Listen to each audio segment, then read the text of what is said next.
بخش خونه خدا جان دقیقا خیلی صاحب کرونا دعا کنید. بسیار خرسندم که امروز خداوند مهربان مرا صاحبی همه خیلی خانه نصیب گردان. منم اودا خانه وای پدرکه کرد. با برادرایی که در مهاجران هزار رحمت میگیم. یک شخص خیرخواه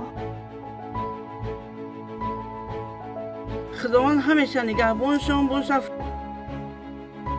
با شرافت سامانه اویلا صاحب منزل نو و زیبا گشتند.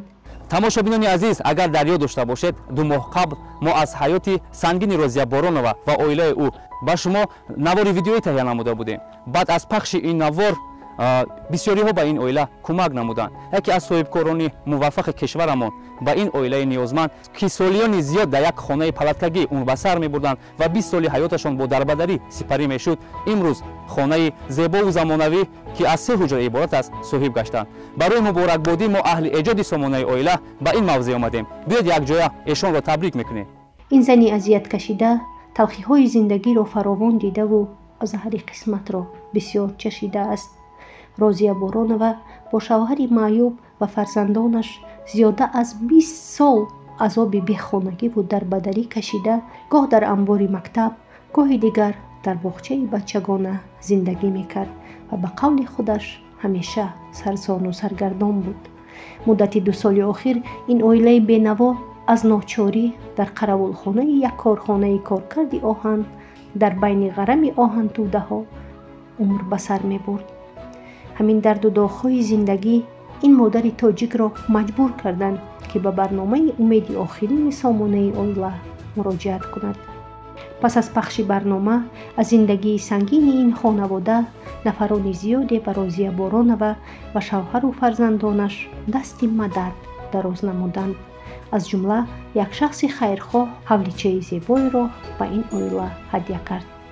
манзили нави Розия Боронова дар мавзеи хеле зебо воқеъ гашта аз 3 ҳуҷра ва ошхонаву ҳаммом иборат аст.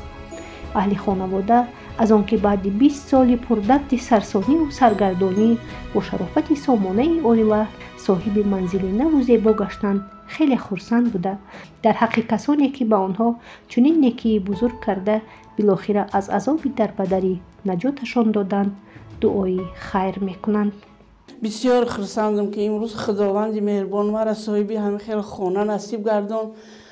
ای کارمندای سامانه اویلا تیجی بسیار منت دارم و این برادر خیرخواه که ما را این خانه را به ما تحفه کرد. خداوند برکت شه، بتی عید زیاد کنه، برکت شه.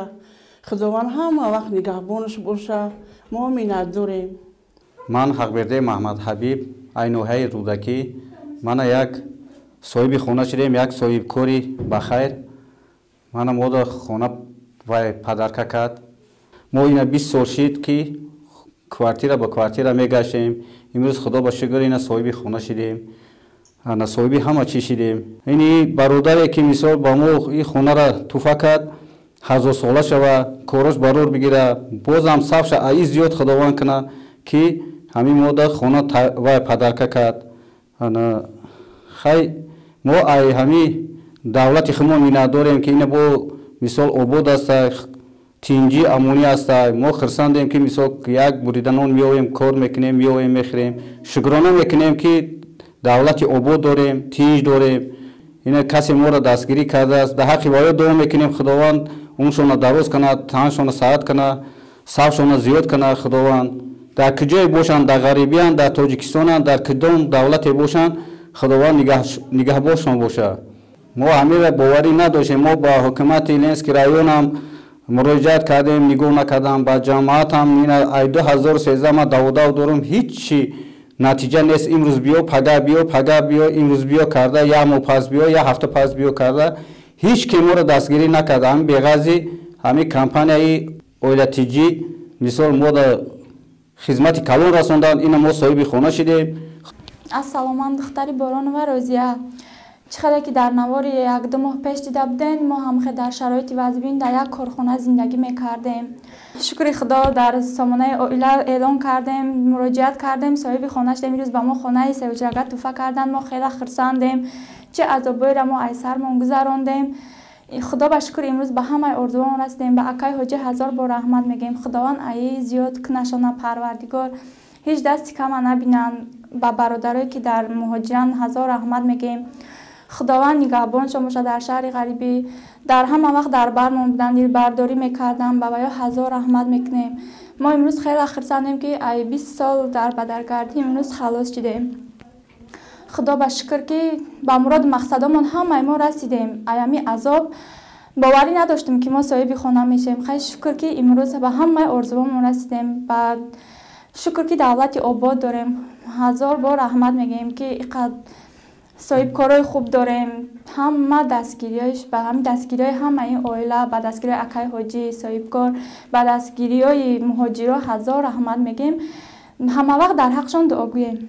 برای شما خونه خدا جان در حق صاحب کاران دعا کنید. خدا مبارک، خداوند کریم پروردگار همه آدمایی که به ما را دستگیری کردن، به ما کمک کردن، خدا جان برکتشون عزیز یاد کنه، خیری کردگیش به درگاه رحمتش قبول گردونه، گذشتگیشون رحمت کنه.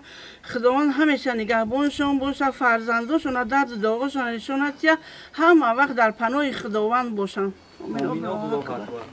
یادرس می‌شویم که امید آخرین لایحه خیریوی بوده، مقصد اساسی آن دست مدد دراز نمودن به معیوبان، بیماران، مادران تنها و دیگر شخصانی در چارسوی زندگی به متکا مانده می باشد. در این پهنا ما آماده ایم با تمام شخصانی که می‌خواهند در چنین کارهای خیر سهم خود را گذارند همکاری نماییم.